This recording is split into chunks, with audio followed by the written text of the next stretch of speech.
Seja bem-vindo ao Seminário de Teologia e Vida Cristã Palavra da Vida. Você está em mais um curso de teologia cuja proposta é fazer alargar o seu conhecimento na área teológica, um curso descomplicado, contextualizado, provocativo, reflexivo e que faça sentido para a nossa vida cotidiana, porque entendemos que não só a construção conceitual da teologia, respeitando as correntes da teologia construída nesses quase 2000 anos, mas isso só não é suficiente. Nós pretendemos que a partir do entendimento bíblico, dos conceitos esclarecidos, nós possamos reproduzir isso em uma espiritualidade no nosso cotidiano e nas relações. Seja bem-vindo a mais uma aula do curso de teologia do Seminário de Teologia Palavra da Vida.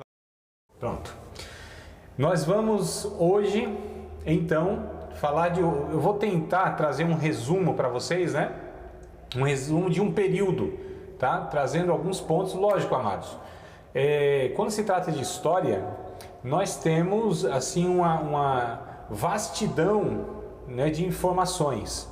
Pessoas, fatos mesmo, né? Muita coisa aconteceu nesse período que eu vou tentar resumir para vocês, de aproximadamente 1000 anos, tá? A gente vai pegar aí do ano 312, que eu acho que foi a última informação que eu passei para vocês. Vocês confirmam isso ou não? Me ajudem aí, que às vezes foi isso mesmo, né? Cheguei a falar do início do cristianismo histórico, que foi o ano 313 com Constantino, é isso mesmo, né? Tá ok? Então tá certo, que bom. Então, a partir desse momento é o que a gente vai agora iniciar a aula e tentar fazer esse resumo, tá? Depois eu vou aproveitar o WhatsApp e enviar para vocês outras informações para a gente ganhar tempo. Então aqui eu passo algumas informações, o WhatsApp também vou passar outras informações que é para a gente estar ministrando para vocês, né? Um conteúdo além da aula aqui que é bem resumido o nosso tempo, infelizmente. Mas vamos lá, então só para fazer um linkzinho rapidinho da aula passada para esta. Então o ano 313 é onde surge o chamado cristianismo histórico, tá bom? E então a Igreja de Cristo, que até então era algo muito simples, né? Uma convivência de fato sem essas estruturas que nós conhecemos hoje, essas estruturas religiosas, essas estruturas que a gente chama de igreja, mas que na verdade muitas vezes de Igreja de Cristo como proposta, né, de convivência, de ensino, deixa um pouco a desejar e se sobressai em algumas questões, eu estou dizendo, e eu não estou generalizando, mas é a minha observação, inclusive, não só no estudo da história, da pesquisa, da investigação, mas na nossa convivência diária, né? No meu caso, 21 anos que eu estou no meio aí, evangélico, cristão, gospel, protestante, tupiniquim, aqui no Brasil. Então, a gente percebe que, infelizmente, a coisa vai ainda se descambando. E isso, historicamente, não é novidade, porque quando a igreja ela vai tomando esse volume, ela vai crescendo, também a essência da igreja, ou seja, a simplicidade do evangelho, a pureza do evangelho, né? As pessoas verdadeiramente nascidas de novo e convertidas, elas estão dentre um aglomerado de outras pessoas que não tiveram a experiência do novo nascimento, mas que, assim, fazem tudo como manda o figurino, né, no quesito religioso, ou seja, tem aspectos, né, de um religioso, conhece e lê a Bíblia na questão intelectual, tem lá seus rituais, suas tradições denominacionais, mas isso não garante nada, como a gente viu nas páginas do Novo Testamento, Jesus criticando e condenando, né, e repreendendo aqueles líderes religiosos, ou seja, a religião judaica que se tornou no tempo de Jesus, ela na verdade estava sufocando a proposta de Deus para o ser humano, né? Então não é novidade, isso é quase que uma regra em todo o tempo. Deus cria o homem, desde lá do Adão, ele vai lá e tenta viver com tenta andar com as suas próprias pernas e tenta viver com os seus próprios conceitos, né? Aí depois, ao longo da história, a gente vê isso na formação de Israel até chegar em Jesus. Aí vem a igreja de Jesus lá em Atos dos Apóstolos, primeiro século, segundo século, terceiro século. Também a gente percebe que se dá o mesmo desvio, o mesmo equívoco, ou seja, homens tentando assumir o controle da igreja de Cristo, né? Visto que a igreja ela não tem uma direção humana no sentido doutrinário, tá certo? A igreja ela é de Cristo, o corpo, né, místico que a gente chama, os salvos são regidos, são guiados, devem ser orientados, nutridos pelo Espírito Santo. É como diz o João no seu Evangelho, capítulo de número 3, vai dizendo que, até se vocês quiserem a referência exata, eu dou aqui, agora mesmo, né, no capítulo 3, versículo de número 8, por exemplo, é o que diz aqui: o vento assopra onde quer e ouves a sua voz, mas não sabes de onde vem, nem para onde vai. Assim é todo aquele que é nascido do Espírito. Então o vento, né, simboliza o nascido de novo, que é guiado por Deus, que é apacentado por Deus. Então quem tem condição, né, de sustentar, de guiar, de salvar, de manter salvo, né, o nascido de novo é o próprio Espírito Santo, através, lógico, de dons ministeriais que nós chamamos, né, que aí são os pastores, enfim, os ensinadores, os conselheiros. Mas esses homens, eles são sujeitos a erros e equívocos. É por isso que a gente viu na última aula que a igreja, desde o tempo de Jesus, desde o ministério de Jesus, Jesus é o que dá o parâmetro, a referência. Jesus é que traz um modelo, né, de como deve se conduzir a igreja, como ela deve ser conduzida, visto que a igreja é edificada nele, né, em Cristo. Ele é o alicerce, ele é a base, ele é o motivo da igreja existir. É dele, por ele, para ele a igreja existe. Dele, por ele e para ele a igreja existe. Então ele nos deu o caminho que a gente deve seguir, ou seja, através do ensino, né, do ensino bíblico, do discipulado, do anúncio da pessoa de Cristo. Então a igreja tem uma missão que é anunciar o Cristo, fazer discípulos, né, e enviar esses discípulos. Então basicamente é isso. Lógico, isso aqui envolve muitas outras coisas, mas só para a gente fazer um resumão aqui, para entender que quando a igreja ela não segue esses passos, ela naturalmente vai se desviando, e aí se mistura, toma rumos, propósitos que não são propósitos de Deus. Então começa a sobressair aqui a instituição, a religião, né? Como nós estávamos falando, citou João agora, né? Isso, a respeito da igreja, né? A respeito dessa constituição humana, né? Que são os membros da igreja, porém com a condução divina, ou seja, não é um projeto humano. A igreja não vem como o resultado, né, de uma elaboração humana, não foi uma ideia do homem. Toda a religião, sem exceção, ela procede de pensamentos e origem humana. Todas as religiões. Só o Evangelho nasceu na mente de Deus, foi gerado no coração de Deus, é nutrido pelo Espírito Santo de Deus, tem uma regra, a única regra de fé e prática, né, que é a palavra de Deus, que também é inspirada e gerada por Deus. Ou seja, amados, o homem ele não tem parte, eu digo, na questão da origem, na questão da condução e na questão do destino da igreja. É Deus quem conduz tudo isso. A igreja vem ao longo dos séculos, e aí a gente sempre precisa fazer esse exercício, né?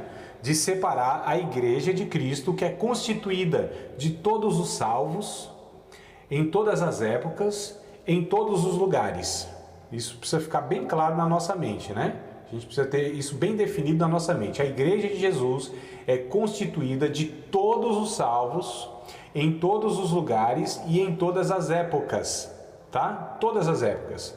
Desde lá do primeiro homem até o último ser humano a ser alcançado pelo Evangelho e ser salvo, é Igreja de Jesus, tá? Em todos os tempos. Ela, na verdade, é a Universal Assembleia, né, que nós lemos em Hebreus, a Universal Assembleia e daqueles que estão inscritos no céu. Então, essa é a Igreja de Jesus. A Igreja de Jesus, ao longo dos séculos, ela esteve em toda parte e, em muitas ocasiões, a religião, né, ela colocou uma moldura, um quadro, tá certo? Então a gente viu em 313 que surge a chamada Igreja Católica Apostólica Romana como uma religião fundada por um imperador que nunca se converteu ao Evangelho, que nunca se sujeitou ao senhorio de Cristo.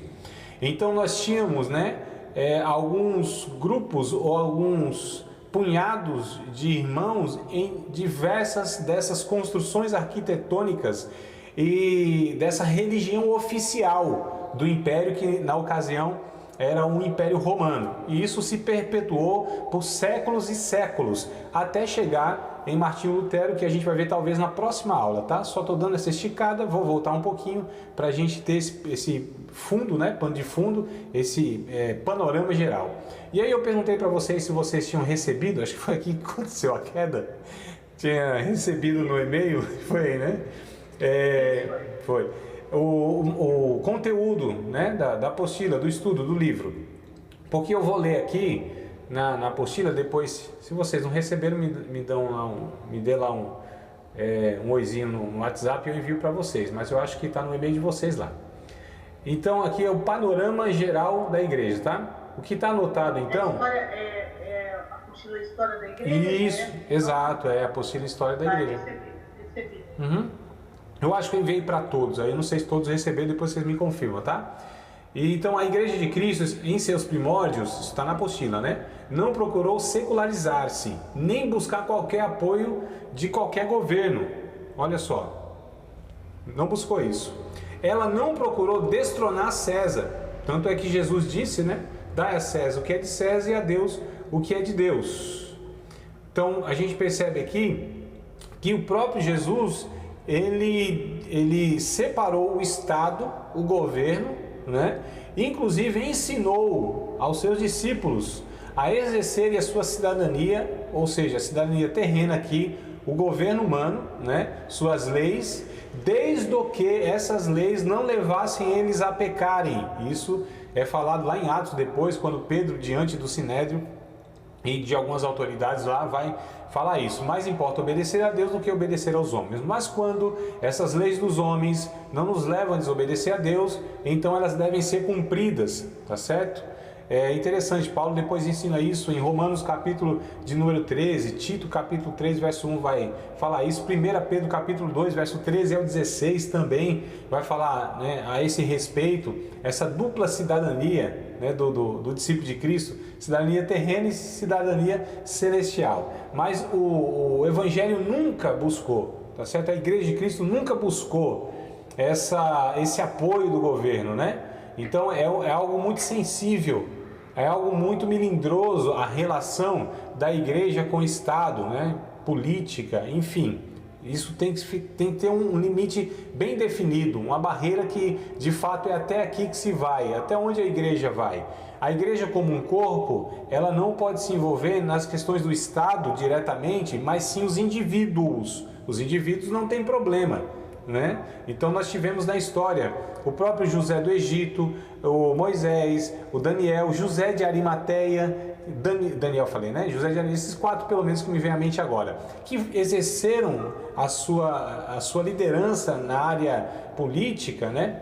Guardadas as devidas proporções de suas épocas, né? Para a gente fazer essa comparação, mas não como um apoio que buscaram, e sim como cidadãos que são da terra e carregando consigo seus valores de honestidade, verdade, generosidade, enfim, aquilo que o discípulo de Cristo ele deve carregar em todas as atividades da vida, inclusive, tá bom? Vamos lá, a Ana Cláudia aqui, a Claudinha, está com alguma dificuldade de ligar eu acho que a câmera lá. Claudinha, você deve estar me ouvindo, que você está conectada, deve estar me ouvindo. Faz o seguinte, clica na telinha do seu celular, Ao vivo é tudo assim, né? Isso aqui é fantástico. Então, ela tá assim, ela tá me ouvindo, tá respondendo pelo chat aqui, ó. Clica aí na telinha do seu celular, no canto esquerdo, embaixo, assim, ó, tem lá a câmerazinha. Clica nessa câmera que vai abrir a sua imagem aí, né? Só clicar, tem um risquinho vermelho na sua câmera. Eu não tô vendo, mas o celular tá com a tela quebrada. Papai querido, minha amada, me ajuda. Mas deve aparecer, Claudinha. Só clicar aí que deve aparecer. Se não aparecer, então aí não sei como eu posso te ajudar daqui, né? Nesse sentido. Mas está nos ouvindo, pelo menos o conteúdo tem. É claro que a gente quer lhe ver, né? Tá. Então disse para eu ficar tranquilo, então meu coração agora já está tranquilizado. Tá bom, vamos lá. Então a gente percebe aqui, amados, na leitura do nosso material, né? Vou continuar aqui, ó. Sendo uma religião espiritual, não visava rivalizar com os governos terrenos. Seus aderentes, ao contrário, os seus membros, né, eram ensinados a respeitar todas as leis civis, como os governos, como nós lemos aqui. Havia, portanto, uma clara distinção entre igreja e Estado. Igreja era uma coisa, Estado era outra coisa, esferas diferentes, como eu falei nas aulas passadas, né? Isso permaneceu assim pelos 3 primeiros séculos, como nós falamos também. A gente vai abordar, então, esse período, né? Ou seja, 313 para frente, e o texto diz assim, ó: neste curso vamos traçar uma linha através desses 21 séculos, que é, na verdade, a matéria toda, mas com especial atenção vamos concentrar hoje, né? Não está hoje aqui, mas eu estou acrescentando, os 1000 anos ou 1200 anos. Esses 1200 anos, eles marcaram o estabelecimento definitivo de um sistema religioso, olha só, opositor à verdade.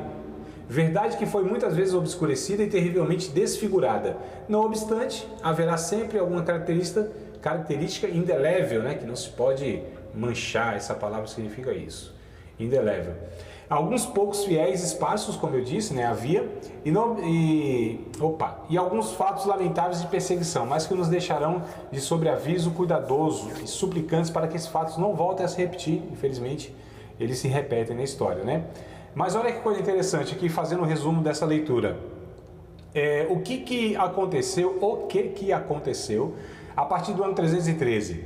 Essa religião oficial do Império, ela na verdade se opôs à verdade do Evangelho. E isso até hoje é uma realidade. É um paradoxo, não é? A gente fica imaginando como pode ser uma instituição que carrega, ou pelo menos que mostra, né, ser representante de Deus, mas contraditoriamente há muitos ensinos, posturas, propósitos e ações que vão contra a natureza de Deus. Por exemplo, Tito, vamos ler o texto de Tito, carta de Paulo ao jovem pastor Tito, capítulo de número 1 e 16, se não me falha a memória. Olha que coisa interessante, capítulo 1, versículo de número 16, da carta de Paulo a Tito. É bem interessante esse texto, porque na minha fala aqui, ele vai se encaixar bem. Eu fico impressionado como que a palavra de Deus sempre nos alertou a respeito de todas essas questões, amados. Tito 1,16 vai dizer o seguinte: confessam que conhecem a Deus, mas negam-no com as obras, sendo abomináveis e desobedientes e reprovados para toda boa obra. Olha que coisa espantosa, não é? Já na época de Paulo havia então essa mistura de pessoas que, entre aspas, aliás, na época de Paulo, a gente falou desde sempre, né? Mas a gente percebe que aqui isso é perpetuado, porque a mão do homem, é o ser humano. Quando o ser humano coloca a sua mão, a tendência a palavra não é nem depravando, também, né? Ele deprava, mas está aqui manchando, corrompendo, essa palavra que eu estou tentando achar aqui, corrompendo, né? A ação de Deus, a proposta de Deus. Nós somos corruptos em todos os sentidos que essa palavra pode ter. Nós somos corruptos por natureza, não só biologicamente, fisicamente, intelectualmente, espiritualmente. Nós somos corruptos, corruptíveis, corruptores, né? Então a gente percebe, amados, que a igreja quando se mistura com o Estado, ela então sufoca a verdade. Por quê? Porque a igreja, ela denuncia pecado de tudo e de todos, não escapa ninguém. A igreja, ela tem a voz profética de denunciar as injustiças, inclusive injustiças sociais, né?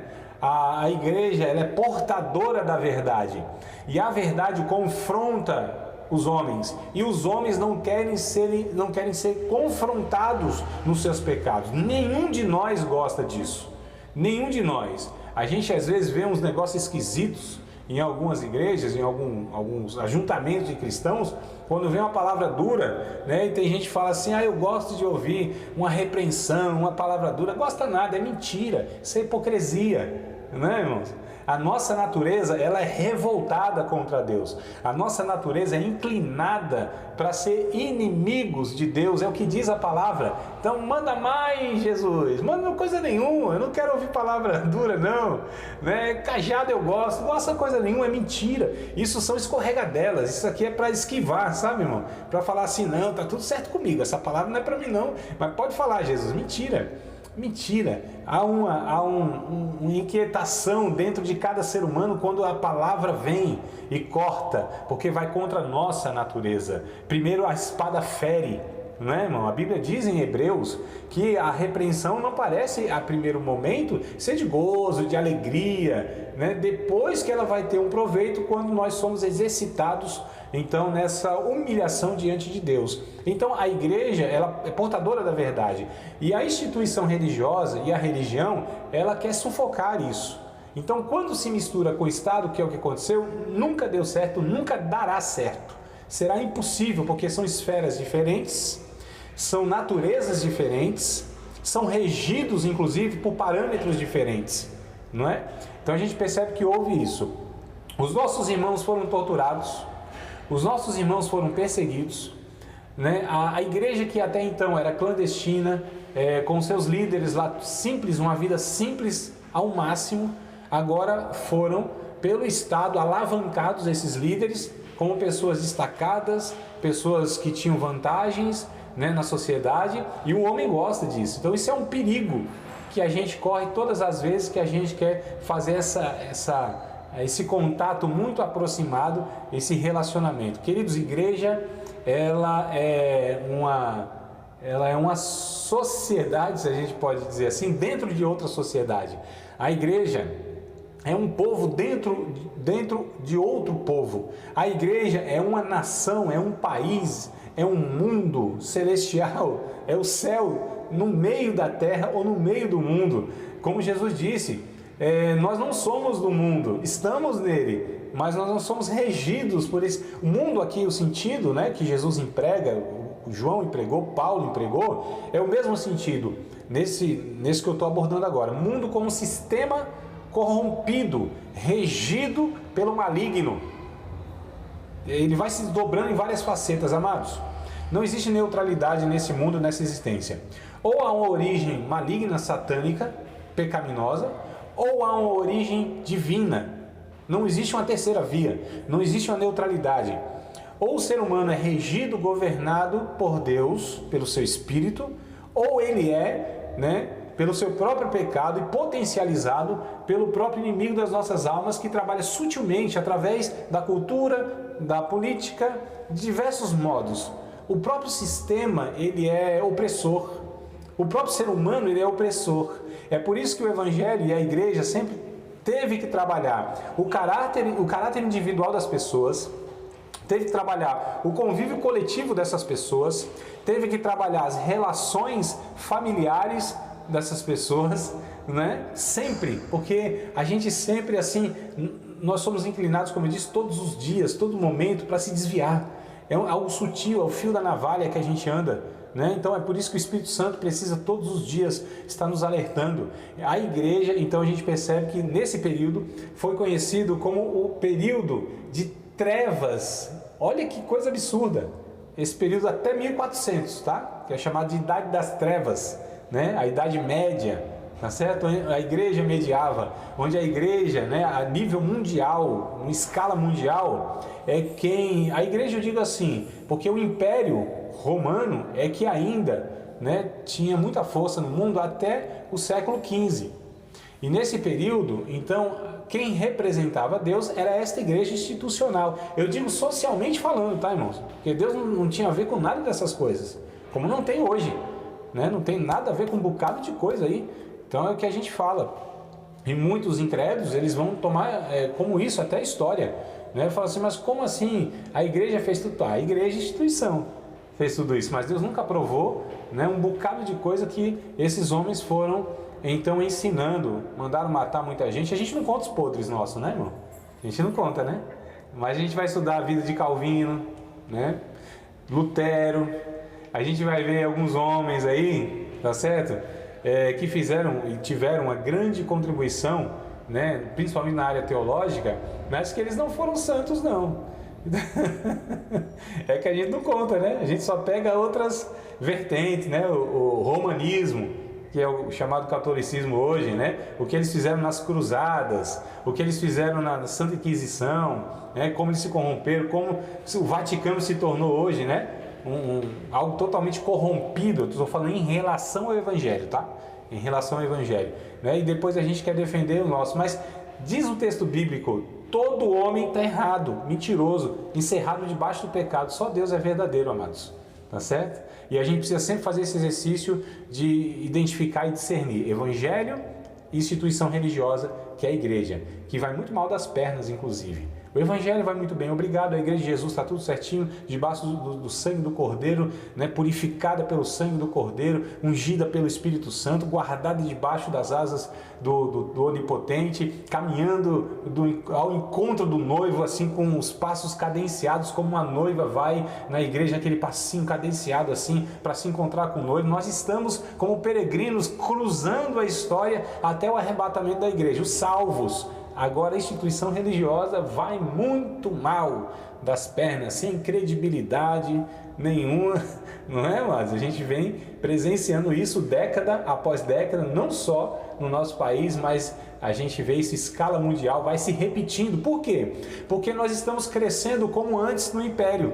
Então lá no Império Romano, no ano 313, foi crescendo tanto, se avolumando tanto, que aí ninguém distinguia mais quem estava dentro da igreja, se era ou não era salvo, porque isso é mostrado de uma maneira muito sutil, né? Então tem gente que parece, mas não é. É igual o Denorex. Ó, todo mundo entendeu essa piada. Quando eu falo numa classe de adolescentes, jovenzinhos, eles nem sabem o que eu estou falando. Não é, mano? Parece, mas não é. Igual...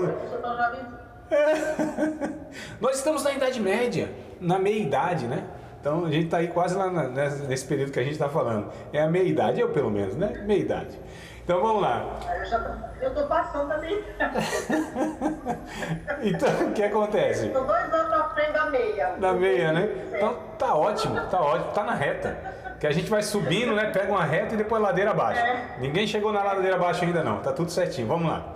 Então, amado, esse período, olha que coisa paradoxal. Esse período, ele é conhecido na história como o período da Idade das Trevas, onde a questão da intelectualidade, a arte, né? A própria liberdade em si, ela é sufocada, é a era das trevas mesmo.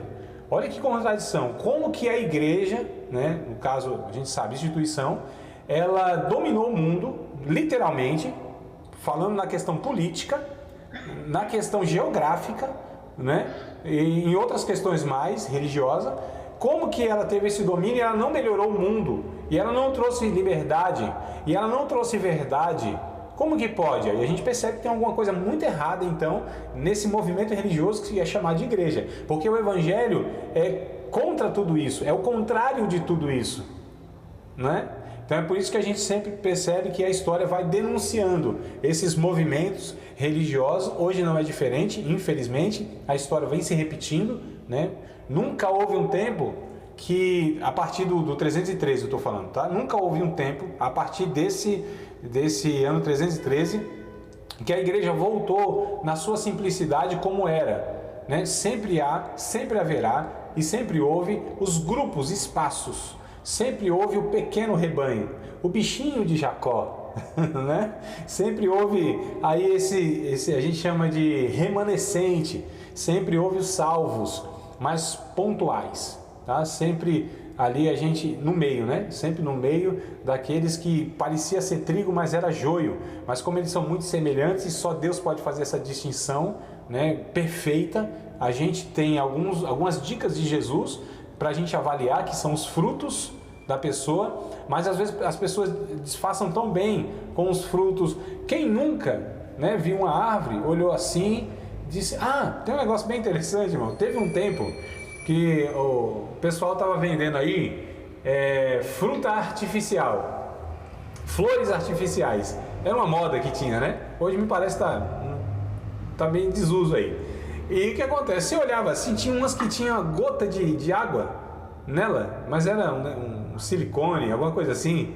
Você olhava assim, né? Tinha que chegar perto para ver se tinha cheiro, para ver a textura, mas de longe, a uma certa distância assim, era difícil de identificar, porque tinha até gotas, como se tivesse sido regada, né? Então, teve até um caso lá que o rapaz estava com a fome, deram para ele, foi dar uma mordida, era de plástico o negócio. Então, a gente é facilmente enganado, porque nem sempre dá pra gente saber as intenções das pessoas, né? Às vezes demora isso, a gente só sabe pela convivência que se tem a longo prazo, né? Porque a gente tem um ditado que diz o seguinte: eu posso enganar muitas pessoas por um tempo, eu posso enganar poucas pessoas por muito tempo, mas não posso enganar todas as pessoas o tempo todo. Então uma hora se descobre de fato quem é e quem não é, né? Como diz, me perguntaram o que era unção, e eu disse: unção é que uns são e outros não são. Então os que não são a gente consegue identificar às vezes só a longo prazo, né, irmão? É o que Jesus passou quando viu aquela figueira. Entrou em Jerusalém, olhou, figueira, acho que foi figueira, né? E foi buscar fruto. Por quê? Porque ela tinha flores. Porque essa espécie de árvore, aliás, muitas delas, inclusive tem uma aqui na rua de casa, que é chamado de jambeiro, da jambo. Ela primeiro floresce, sai uma florzinha. Até falei pra minha esposa anteontem, eu falei: ó, daqui a pouco o jambo tá saindo aí. Eu só fico de olho que é pra pegar o jambo lá. Gosto demais desse negócio. E aí, só tinha em Recife, lá em Pernambuco, na minha terra, em São Paulo, não achava isso aí. Isso pra mim foi uma descoberta, uma maravilha. Eu fico só com um balde ali embaixo pra ver se cai. Aqui no Espírito Santo só acha isso na terra também, porque aqui em Vila Velha eu acho que... É verdade, amado? Não sabia, olha. Deus me trouxe pro lugar certo. Então onde tem jambo, né? Eu vejo você falando das árvores, de aqui tem isso. Sabe que tem aqui, tem isso, né? Aqui não tem nada, não. Não faz nada aqui. Meu pai. Amados, daqui a pouco vai cair aí, tá? Tem alguns segundinhos caindo, a gente já retorna mais uns 15 minutos, tá? Então fiquem preparados aí já para entrar novamente aí no link. Então, amados, voltando aqui, né, pra gente retomar o pensamento, então a gente percebe que esse período, ele foi um período macabro, sombrio, cinzento para a Igreja de Cristo, que cresceu em volume, no sentido de adeptos, de pessoas que participavam desse movimento, né? Como há hoje, nesse grande volume, por exemplo, que nós temos no Brasil, quase 50 milhões. Nós somos quase um quarto da população, tem 210 milhões, né, no Brasil de pessoas aproximadamente, nós somos em torno de 50 milhões. Mas esses 50 milhões, não se engane, porque não são 50 milhões de salvos, regenerados, justos, maduros, discípulos de Cristo, senão...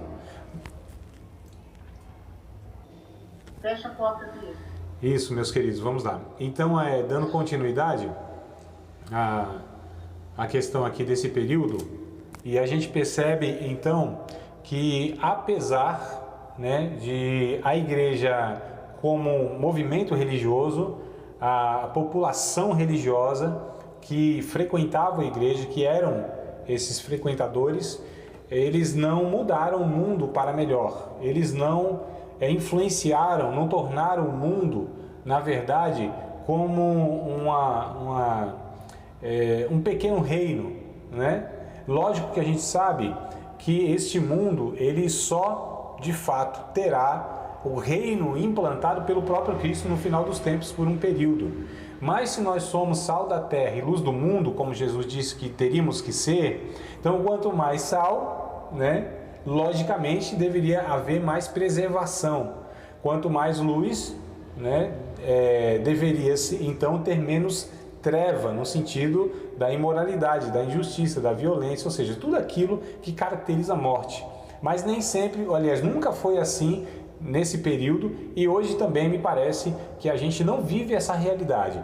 Isso é só uma denúncia de que não há garantia nenhuma pessoas participarem dos movimentos religiosos, estarem dentro de igrejas que na sua denominação se diz evangélica, crê em Cristo e supostamente usar a Bíblia Sagrada, né? Isso não garante nada, como a gente viu lá em João capítulo 3, quando um religioso, um mestre, um pregador, um professor de teologia, né? Um cara que participava da igreja, era reconhecido por toda a nação como um expositor das Escrituras, que é o tal Nicodemos, ele não era nascido de novo. Então a gente percebe pela história, a gente vê, amados, que quanto mais esta igreja de Cristo, ela quer se aproximar das estruturas sociais, mais ela teve o declínio, né? Então aqui foi o que aconteceu. Tanto é, amados, que na época, né, até o século XV, até 1500 e pouco, século XVI, 1500 e alguma coisa, a igreja, ela matava aqueles, literalmente, né, ia para fogueira, ia mesmo para tortura, para prisão. A igreja, hein, olha só, ela sufocava qualquer pensamento que fosse contrário a ela. Então a gente percebe que é uma opressão, porque o evangelho, quando ele é pregado, o evangelho, quando ele é exposto, quando nós, de alguma maneira, conquistamos território geográfico, nós não precisamos oprimir nem impor nada sobre ninguém. Como eu disse, a igreja, ela é salva, ela é mantida, ela é nutrida, ela é conduzida pelo próprio Espírito Santo. Então o evangelho, como poder de Deus, ele precisa ser exposto e proposto, nunca imposto, né? Então a gente vê essa loucura muitas vezes na área da política, que a gente precisa ter, né, muitos políticos cristãos. Sim, se de fato fossem discípulos de Cristo, seria uma bênção, porque a gente entende que se é discípulo de Cristo, ele vai ser mais justo, ele vai ser mais humano, mais sensível, mais honesto, né, mais simples no seu viver, não vai ser um corrupto, não vai viver mamando nas tetas do governo, não vai criar leis injustas. A gente entende, se for discípulo de Cristo, isso que tem que acontecer. Mas quando isso não acontece, quer dizer que aquela pessoa, embora na denominação é um discípulo de Cristo, mas como nós lemos em Tito 1,16, só dizem que amam a Cristo, mas negam com as suas obras.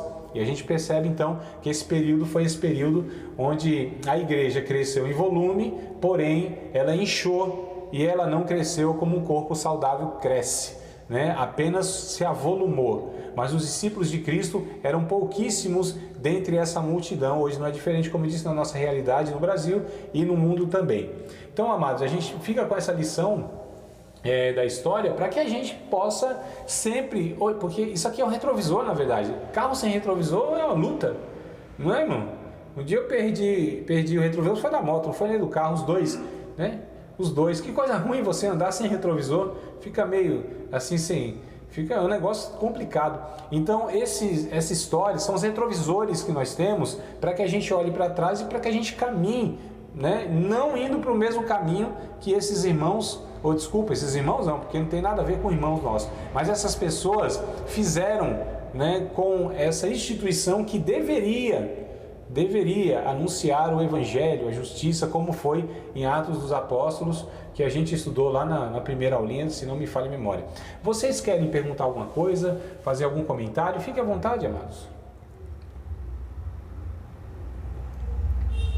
Tá tudo certo? Estão meio suspensos assim? Eu também trago um bocado de coisa assim pesada, né? Olha o clima que ficou, ó. Olha o climão, ó. Nossa. Calma que a gente vai chegar nas coisas boas, viu? Na próxima aula. Perguntar. Sim, Paulo. Eu queria saber sobre alguma coisa sobre o envolvimento da arte na igreja, né? Sim, ótimo. Como ela foi usada, por que não está sendo mais? Tá bom. Então, esse tempo que a gente viu, isso é resultado, a igreja, ela na verdade, ela deveria atuar, né, pelas escrituras sagradas, a gente vê pela revelação, devia atuar em todos os aspectos da vida humana, todos os aspectos. E um deles é a arte, né? A arte faz parte da criação. A gente fala na teologia que tem um mandato cultural. A igreja tem um mandato cultural. O que isso quer dizer? Quer dizer que nós deveríamos influenciar a arte também, né? A natureza, a ecologia, ela é pauta também da teologia. A ecologia, ou seja, o cuidado do mundo, né? Isso também é bíblico e a gente despreza isso. A educação, nós deveríamos, aliás, amados, a gente vai ver na história na próxima aula, já vou adiantar aqui porque entra num assunto muito interessante e faz parte. As universidades foram criadas para ordenar pastores. A sociedade não tinha essa estrutura, né? Os hospitais, tanto é que até hoje a maioria dos hospitais, eles têm nome religioso. Já para mostrar a origem, os hospitais foram criados pelos cristãos. As universidades foram criadas pelos cristãos. Os orfanatos foram criados pelos cristãos. O cemitério foi criado pelos cristãos. Nessa época, desses 3 primeiros séculos, inclusive, se enterrava as pessoas assim em qualquer lugar e tal. Você não tinha, né, o cemitério como você tem hoje. Matava-se tanto os nossos irmãos, jogava eles pelas ruas, como se mata qualquer animal, qualquer cachorro. Jogava pelas ruas. Vinha outros irmãos, né, entendendo que o corpo também é parte do ser humano e que tem a sua dignidade, como diz a Bíblia, e enterravam esses irmãos. E matavam tantos diariamente que foram enterrando assim um do lado do outro e criou-se o chamado cemitério, né, que é do latim cimiterium, lugar onde se dorme. Então, esse conceito de que a pessoa na morte não morre, mas dorme, é um conceito cristão. Então, o cemitério surgiu, as estruturas sociais que nós temos hoje, amados, é a igreja que foi criando ao longo do século. Olha que coisa interessante. E aí nós fomos desprezando isso, deixando na mão de pessoas que não temem a Deus, né? A cultura, por exemplo, tem livros excelentes, depois eu te indico direitinho lá, Paulo, e os demais também que se interessarem, né? Mas nós temos o Francis Schaeffer, Huckmacher, nós temos que vão lidar com essa questão da arte. Isso, nós como cristãos, é que deveríamos estar propondo uma arte, a questão bela, a estética. Isso tudo é Deus que deu essa criatividade para nós. A música, né? A arte se desdobrando em muitos... Você tem a escultura, você tem a pintura, você tem a música, você tem várias expressões da arte. Então, olha só, a igreja nesse tempo, a ciência, inclusive, Galileu Galilei, Copérnico, esse povo todo foi perseguido pela igreja, mano.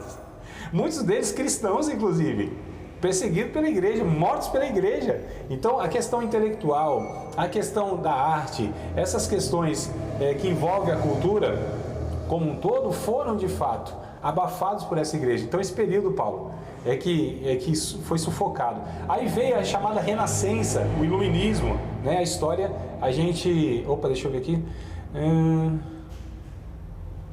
Tá. Tá, que a Cláudia está perguntando aqui no chat. É isso mesmo, Claudinha. É história da igreja. A gente hoje tem um resultado desse período todo, né, que foi a Idade das Trevas. Então hoje nós temos dificuldade em retomar tudo isso. Nós desprezamos tudo isso.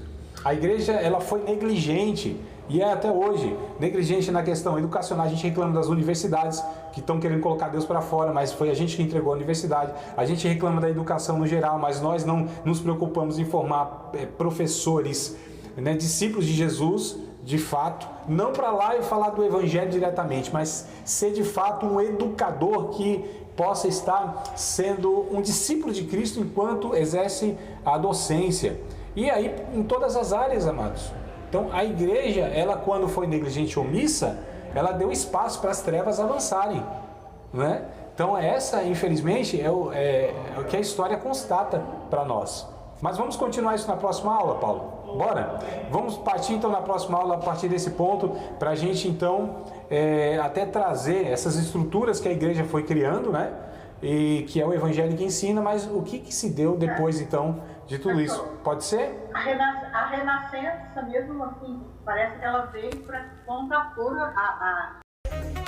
Você acabou de participar de mais uma aula de um dos nossos cursos do Seminário de Teologia Vida Cristã, Palavra da Vida. Espero que tenha te abençoado, não só alargado o seu conhecimento teológico, mas que tenha também atingido o teu coração para que você possa, a cada dia mais, reproduzir a vida de Deus nas suas relações cotidianas. Se você ainda não é aluno oficial de um dos nossos cursos, se inscreva aqui no contato que vai aparecer do WhatsApp. Também nos siga nas redes sociais, se inscreva no nosso canal, compartilhe à vontade e Deus te abençoe.